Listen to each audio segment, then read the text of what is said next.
Oke, jumpa kembali bersama Bagus Official. Kali ini saya ingin melihat perkembangan pohon nangka saya yang kemarin saya tanam dalam teknik sambung pucuk. Gimana hasilnya? Kita lihat. Itu ada treatment tersendiri ya, makanya kita harus mencari obat obatan. Jadi kita akan melakukan penyilangan. Nah, bisa dilihat di sini ada teknik sambung pucuk. Coba kita tanya aja ke masnya gimana caranya. Tutorial cara menanam pohon singkong menggunakan sambung pucuk. Maaf Mas, mengganggu sebentar waktunya. Oh iya. Boleh tanya Mas, gimana cara untuk menanam pohon singkong dengan teknik sambung pucuk Mas? Ya, itu caranya sebetulnya cuma rumusannya itu mata ketemu sama mata. Iya. Jadi yang di atas ini kita gunakan entresnya ini gunanya untuk memperbesar. Jadi supaya nanti umbi singkong itu memiliki umbi yang berbobot, terus kemudian memiliki karakter yang lebat. Ini entres ini yang paling menentukan, sambung pucuk yang di atas ini. Terus yang di bawah, untuk di bagian bawah ini sasaran dari singkong, misalkan kita suka dengan singkong roti atau singkong keju, ya sudah, bawahnya kita pakai sasaran dari singkong yang kita tuju. Ini hanyalah untuk memicu dari faktor pembesaran ataupun lebat umbinya. Nah, berarti bisa menggunakan jenis singkong apa aja gitu Mas? Bisa. Yang penting entresnya ini gunakan singkong karet, itu kan jenisnya ada banyak. Iya. Kita cari yang singkong karet itu kan yang karakternya tidak beracun, karena singkong karet itu ada yang karakternya beracun, seperti singkong karet genderuwo itu kan ada racunnya. Jadi tidak boleh digunakan untuk sambung pucuk di atas. Ini satu pohon ini kalau panen itu menghasilkan kurang lebih dari 50 kilo sampai 1 kintal. Wah, banyak ya Mas Ya, berarti jadi ya. kalau mau nanam singkong difokuskan untuk umbinya biar lebat dan besar itu ya dengan cara sistem okulasi seperti ini. Jadi okulasi yang sudah berhasil ini nanti yang akan kita tanam. Ini kenapa saya taruh gini? Ini karena untuk menghindari dari dehidrasi. Karena nanti ini di bawahnya kan dia akan muncul akar sehingga nanti singkong ini nggak akan kering. Seperti ini ya. Oh, berarti lembab ya Mas ya? Ya, jadi harus kita sentuhkan dengan tanah, kita pendam. Ini udah keluar mata tunas kan? Oh iya. Untuk di bagian bawah ini sebetulnya untuk menghindarkan dari bibit yang sudah kita sambung pucuk ini supaya nanti tidak mengalami kekeringan. Nah, nanti ketika sudah entresnya ini pecah tunas, berarti singkong ini udah siap untuk kita tanam gitu. Jadi harus kita pindahkan. Nah, coba Mas, gimana Mas caranya Mas? Cara bikin tutorial sambung pucuk Mas? Ya, jadi kita bisa menggunakan kantong plastik seperti ini ya. Iya. Ini yang saya gunakan plastik untuk bikin batu es itu kan dia lebih, kalau kita tarik gitu, dia nggak mudah putus. Karakternya itu kan lentur sekali, jadi bisa kita gunting-gunting seperti ini ya. Ini plastik es itu bisa kita belah menjadi dua, terus kemudian kita gunting. Setelah itu lalu kita siapkan terlebih dahulu entresnya menggunakan singkong karet. Jangan sampai nanti menggunakan singkong yang lain, karena sudah dapat dipastikan kalau singkong yang lain nanti umbinya tidak akan besar.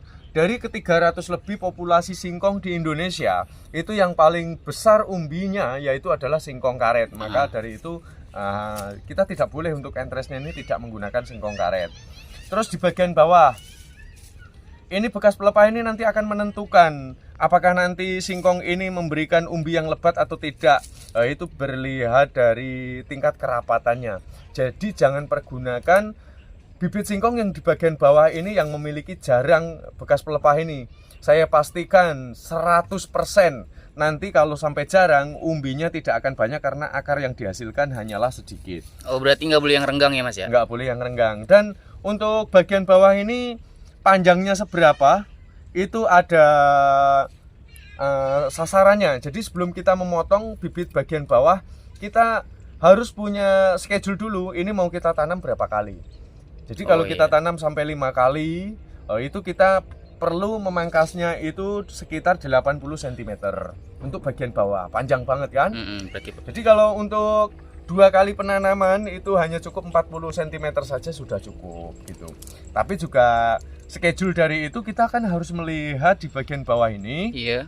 Jikalau nanti bawahnya ini sudah renggang, ya pertama kali penanaman sudah dipastikan nanti awal panennya itu pasti akan sedikit. Maka jangan heran kalau okulasi penanaman pertama itu akan menghasilkan paling umbinya itu hanya sekitar 25 hingga 30 kilo. Biasanya tuh kalau masa panen tuh usianya berapa bulan tuh Mas? Masa panen usianya itu dari 7 bulan. Kalau masa panen itu kan bergantung dari tekstur tanah ya, media tanam itu sangat menentukan sekali. Jadi kalau media tanamnya itu memang memadai, dari 7 bulan sampai 9 bulan itu udah bisa dipanen. Nah seperti ini kita tidak boleh memaksakan panjangnya bibit, karena nanti kalau terlalu panjang, kalau bawahnya terlalu renggang kan juga percuma, umbinya tidak akan lebat gitu. Biasanya Masnya ini menggunakan panjangnya itu ukurannya berapa Mas? Iya, bergantung dari ini. Jadi tidak bisa saya memaksakan schedule-nya gitu, nggak bisa. Jadi maunya singkong ini bibit panjangnya ini berapa, dari tingkat kerapatan ini seperti ini kan sudah mulai jarang di bawahnya. Iya. Ya ini lebih baik jangan kita gunakan. Nah ini bisa kita, jaraknya ini bisa kita perkirakan nanti yang akan kita pendam itu berapa. Ini langsung saja sekaligus pemotongan ini nanti untuk menghindari dari tingkat kekeringan. Karena kalau habis masa panen itu bagian bawah ini kan biasanya kan kadar airnya akan menurun. Jadi harus kita buangnya, dan kita harus betul-betul seleksi di bagian bawah ini. Karena ini yang paling menentukan tumbuhnya akar itu nanti sudah dapat dipastikan itu dari areal bawah bekas pelepah ini gitu. Nah, setelah demikian mata ketemu dengan mata. Jadi entres ini kita harus lukai terlebih dahulu. Mata bertemu dengan mata itu kita bisa melakukannya seperti ini ya. Bisa melakukan seperti ini. Jadi ini tidak boleh nanti matanya lepas dari yang bibit yang ada di bawah ini. Iya. Dengan bibit yang ada di bawah ini kita nggak boleh melepasnya. Terus cara mengirisnya pun lebih baik ini disisakan, jangan sampai dihilangkan sama sekali. Bisa kita melakukan miring seperti ini ya. Iya. Nah ini, kemudian ini kita harus pergunakan pisau yang betul-betul tajam, dan ini harus lurus, tidak boleh belok-belok. Seperti ini ya. Jadi ini masih tetap tersisa, sebagian sudah hilang. Lalu kita melakukan penyayatan di bagian yang akan kita sambung. Ini kita jangan menggunakan bagian atas. Kalau memang keadaannya tidak memadai, nanti kita bisa menggunakan di bagian bawahnya sini. Jadi ini mata ketemu dengan mata, di sini juga separuh saja, jangan sampai dihilangkan. Tekniknya sama, ini juga separuh ya. Nanti di sini pun melukainya separuh. Nah, itu tekniknya begitu. Kita bisa melakukan dari atasnya, kemudian langsung kita lakukan penyayatan ke bagian bawah. Nih seperti ini.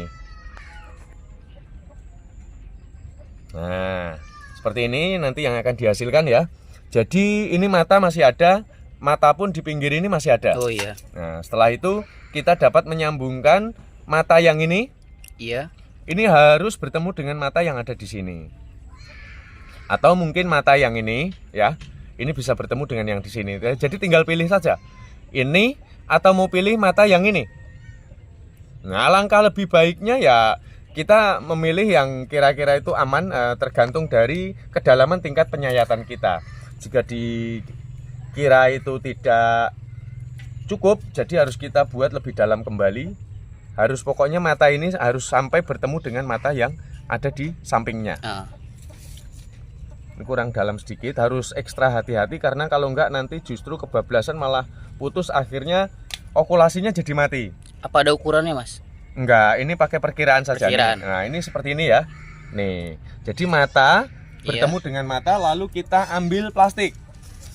Plastik tersebut ini seperti ini cara memegangnya ya, kita pastikan terlebih dahulu ini. Karena kita hanya butuh menyambungkan ini, menyambungkan mata bertemu Matanya dengan itu mata. Iya. Jadi mata ini ketemu dengan mata ini, ketemu dengan mata ini. Setelah itu lalu kita lakukan pengikatan dengan menggunakan kantong plastik es tersebut nih. Jadi buat teman-teman kalau misalkan kantong plastiknya itu rapuh atau ini nggak bisa ya. Jadi kita harus cari yang lentur seperti ini. Lihat ini. Jadi nggak terputus ya. Karena untuk singkong ini nanti entresnya nggak boleh bergerak. Kalau dia bergerak sudah saya pastikan dia nanti akan mati. Dan nanti kalau kita menggunakan plastik es itu, jadi kita tidak perlu pengikat ganda untuk di bagian atas ini, gitu. Langsung kita lilitkan seperti ini sampai betul-betul dia rapat. Jangan sampai ada celah udara, karena nanti kalau kemasukan air ini maka entresnya akan busuk. Nggak boleh ini kemasukan air ya. Dan kita melakukan pengikatannya itu harus sampai, tekniknya harus sampai di atas di sini. Supaya nanti ketika kalau terguyur air hujan, air itu tidak masuk, jadi merusak entres tersebut. Sampai tertutup gitu mas? Sampai tertutup rapat seperti ini. Jadi nggak boleh ini ya, nggak boleh ada air itu masuk sedikit pun, itu nggak boleh. Rahasianya seperti itu. Nah ini bisa kita lilitkan, kita tarik, karena kebetulan ini kalau plastik es itu kan dia lentur sekali ya, nggak mudah dia itu untuk putus, itu nggak mudah ya. Nih seperti ini kan sudah aman sekali ya. Dan kita langsung tarik perlahan, ke bawahkan lagi, lalu kita fokuskan dengan teknik sistem pengikatan. Nah ini sudah sangat aman sekali ya bawahnya ya. Lalu plastik ini dapat kita tarik menggunakan jari. Nih. Nah seperti ini ya. Dan setelah itu kita lilitkan. Untuk proses pengikatannya itu seperti ini. Nih, kita ya. Jadi ini kita lilitkan sekali dulu supaya nanti air tidak masuk. Kemudian baru kita lilitkan ke bagian atas, hindari dari penyambungan mata bertemu dengan mata tadi. Kita tutupkan di bagian bawah ini dan kita kunci di bagian atas ini. Nah, dengan seperti ini maka jelas-jelas air tidak akan masuk. Dan untuk kuncinya lebih utama lagi itu dari atas, karena air itu nanti akan muncul itu dari atas seperti ini. Nah maka kita harus mengikatkannya sampai betul-betul di bagian atasnya. Setelah begini baru kita lakukan, kita jarinya kita dapat lipat seperti ini ya. Kita tarik dan kemudian ini kita sisipkan. Kita sisipkan begini. Kemudian langsung ini kita kebelakangkan kembali supaya dia tertarik ke belakang. Lalu lakukan sekali lagi jika kantong plastik ini masih cukup. Tapi kalau kantong plastik ini tidak cukup, ini kita dapat melakukan dengan cara sistem pembelahan, bisa menggunakan gunting ataupun pisau. Karena pisau saya ini, gunting saya ini sudah kurang begitu tajam ya. Jadi wayahnya minta ganti, jadi saya belum sempat untuk belanja karena udah terlalu sering untuk digunakan. Nah kita dapat melakukan seperti ini dan kita mengikatkannya itu dengan cara sistem yang berlawanan. Nah dengan sistem yang begini tekniknya sudah dapat dipastikan nanti entresnya ini dia tidak akan bergerak. Goyang ya mas? Oh ya, nanti kalau bergerak karena ini pasti sudah dapat dipastikan nanti akan mati. Nah ini untuk panjangnya. Panjangnya ini kan kita tidak boleh memaksakan. Penanaman pertama apa alasannya? Sistem okulasi itu hasil umbinya itu lebih sedikit ya, karena semakin ke bawah rata-rata bibit itu bekas pelepah ini semakin jarang. Nah untuk semakin ke atas, semakin terakhir menanam, umbinya akan semakin lebat. Nah ini cara teknik menanam dengan sistem okulasi sambung pucuk. Sekali lagi di atasnya menggunakan singkong karet, di bawahnya menggunakan singkong yang kita tuju. Masalah panjangnya nanti bergantung dari kualitas dari bibit itu sendiri. Jadi kita jangan memaksakan. Oke, mungkin begitu saja penjelasan dari masnya. Jangan lupa simak video selanjutnya. Terima kasih.